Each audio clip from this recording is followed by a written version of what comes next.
15 August মানে হচ্ছে স্বাধীনতা দিবস। এই 15 আগস্টে স্বাধীনতা দিবসে অনেক অনেক মানুষ এদেশের যুবকরা, তরুণরা, বয়স্করা, বৃদ্ধরা সবাই মিলে যোগদান দিয়েছিল এই ইংরেজকে তাড়ানোর জন্য।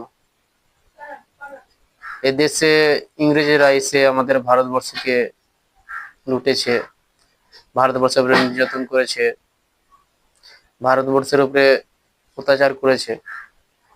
সেই ইংরেজকে তাড়ানোর জন্য আমাদের ভারতবর্ষের তরুণরা, যুবকরা, বৃদ্ধরা সবাই মিলেমিশে এক হয়ে কাঁধে কাঁধ মিলিয়ে একসাথে যুদ্ধ করেছে এবং সেদিন তারা ব্যর্থ হয়নি, জয় হয়ে ফিরে এসছে, ইংরেজকে তাড়িয়েছে, এই দেশ ছাড়া করেছে গাদ্দারকে, এই গাদ্দারদের, সাদা চামড়াদের, যারা এই দেশের মধ্যে 200 বছর রাজত্ব করেছে। সেদিন তারা একসঙ্গে কাঁধে কাঁধে মিলিয়ে যুদ্ধ করেছে বলে জয় করতে পেরেছে। দেখেনি কে হিন্দু, কে মুসলিম, কে শিখ, কে জৈন, কে ঈসাই। অতএব আমাদেরকে এই ভারতবর্ষে সবাইকে একসাথে থাকতে হবে, নাহলে আবার আমরা আমাদের দেশকে হারাবো, আবার সে হায়নাদের হাতে যাবে। তারা তাক পেতে আছে, তারা ফাঁদ পেতে বসে আছে, কখন সে আবার এই হিন্দু মুসলমান শুরু হবে, আবার আমরা দেশটাকে লুটতে শুরু করব।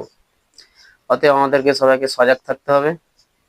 এই ভারতবর্ষকে যারা স্বাধীন করেছে এই ইংরেজের হাত থেকে, তাদের কথা একবার ভাবতে হবে যে তারা সেদিন দলে দলে এই ইংরেজকে তাড়ানোর জন্য যোগদান দিয়েছিল বলেই আমাদের কাছে স্বাধীন ভারত রয়েছে।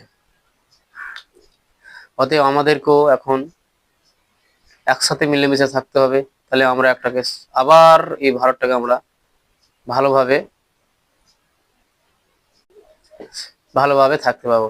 কথায় আছে না, ঐক্যে উত্থান বিভেদে পতন। তো ঐক্য হয়ে থাকি, কেউ আমাদের দিকে চোখ তুলে তাকাতে পারবে না। আর আমরা যদি বিভেদ করি তো সবাই আমাদেরকে ঢিল ছুড়বে, পাথর ছুড়বে। অতএব আমাদেরকে ঐক্য হয়ে থাকতে হবে, এটাতে আমাদের কল্যাণ আছে, সবারই কল্যাণ রয়েছে, দেশেরও কল্যাণ আছে, দেশের জনসাধারণের কল্যাণ রয়েছে এবং দেশের নাগরিকেরও কল্যাণ রয়েছে। অতএব আমাদেরকে এইসব কাজ থেকে দূরে থাকতে হবে।